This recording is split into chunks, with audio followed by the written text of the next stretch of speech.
and this is a bit of a ramble, but I'm preparing for some work with youth at the moment, and it got me thinking about, how difficult it can be growing up and body image issues and all that stuff. And then I was thinking about, my own world and the fact that I still have body image issues around my skinny legs, right?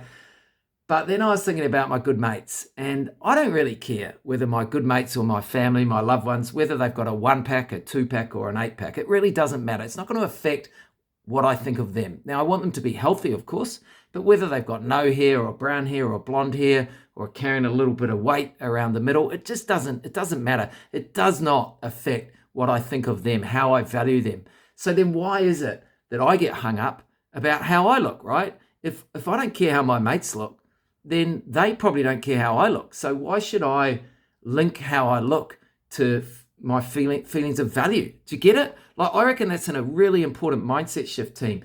Consider how you feel about your friends and what you think of their looks, and ask yourself, does it affect me whether my mate's got big guns like Chop, or a 6 pack or a 2 pack? Like, does it really, if I boil it down, does it affect what I think of them?